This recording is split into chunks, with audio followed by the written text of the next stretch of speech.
Illicit drug use, if you measure it by annual prevalence, people who've consumed the drugs at least once in the year prior to the measurement, is confined to less than 5% of the adult population of the world. Less than 5%, approximately 200 million people. Tobacco is consumed by approximately 30% of the adult population of the world. Alcohol is consumed by approximately 50% of the adult population of the world. Drug use that does not cause harm is of no consequence. And of course, this is a deep fault line that we're going to have to deal with politically and socially. There is a real difference between people who think that harm of drugs is the problem and those who think drug use is the problem. This is a phenomenon that's been mirrored before in, for example, control of sexually transmitted diseases.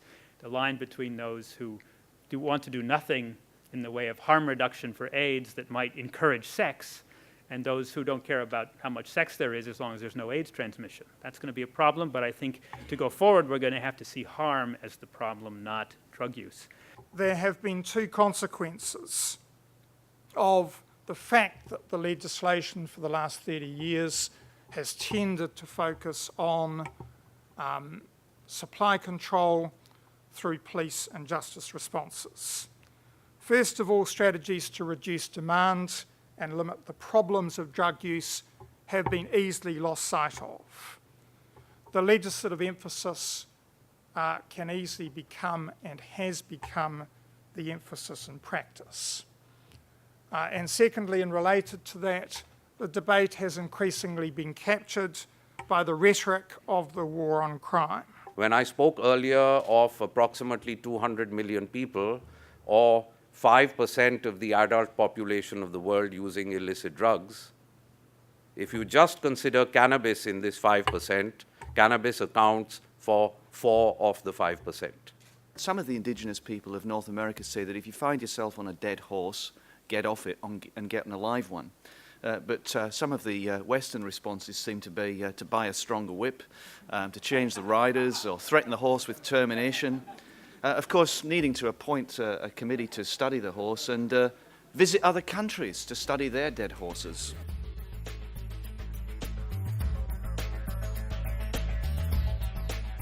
We do need to find a way of getting out there that we have a range of drugs that are being used in our country. They have a range of harms that could be put on a hierarchy of harms, and there's issues around how we might do that. And then they need to be treated in regulation in a way that addresses the health issues first, the justice issues second, and then dealing with any security issues third. And alcohol and tobacco must be included in that list of drugs. And that will help to, if we were able to do that, we could unpick this issue of illicit versus legal drugs. If every citizen has the right to health care, what is it about alcohol and drug treatment that sort of makes it somehow distinctive and different? Because treatment and health care is not or should not be dependent on any activities or areas of a person's life. You know, a person should be entitled to alcohol and drug treatment just the same as they should be entitled to treatment if they fall and break their legs. But it is not the case. If we think about alcohol and drug treatment, and specifically for those who are involved with drugs that are illicit, the path to accessing that treatment is over broken glass. Drug use is and always has been an element of human behaviour, and it will continue to be. We ought, of course, to try and manage or contain the market. We ought to try and limit as much as we can the problems that arise from drug use when it occurs. But the challenge we have is to have effective policies in place to minimise the harm that arises from use, to manage the problem, not to pretend that we are going to eradicate it.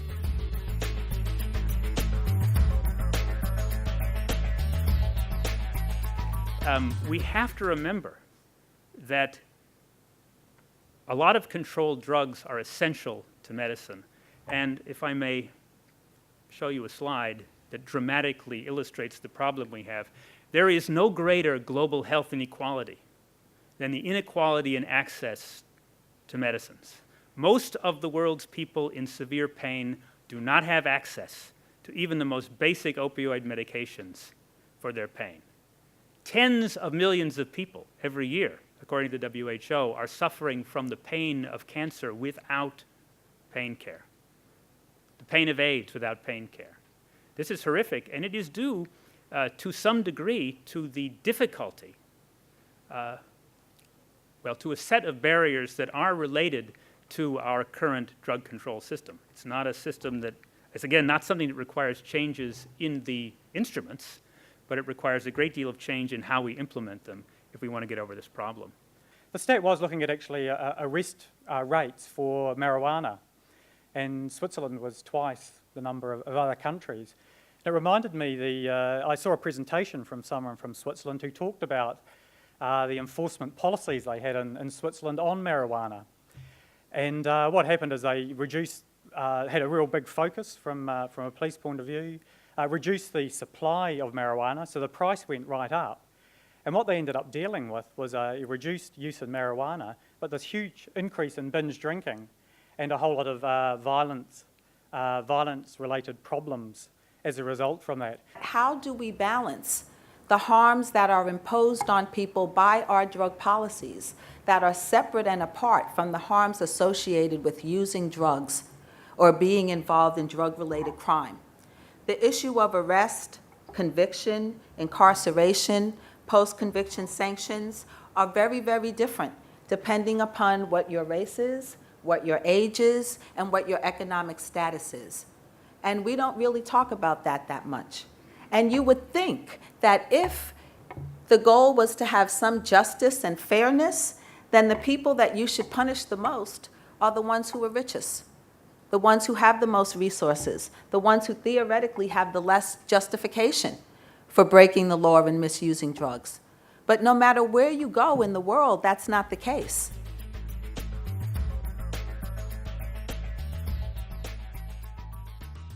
Prohibition has failed. This is an evident fact and an increasingly urgent one. We see this failure in communities decimated by incarceration and yet still vulnerable to terrible levels of drug-related harm. We see it in the booming drug business, hardly constrained at all by all our suppression efforts.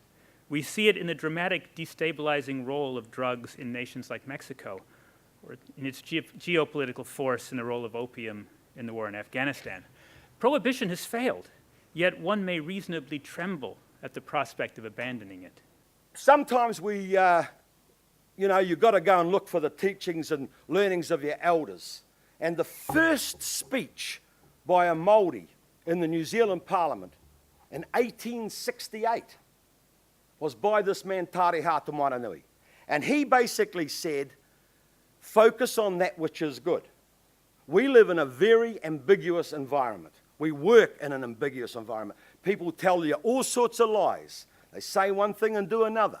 And you could get very despairing and lost and confused. So we just take this man's word, the first speech by a Māori in the New Zealand Parliament, focus on that which is good. When trouble arises, let's come together and deal to it, but don't get so consumed by your glasses of trouble that you can't see the good.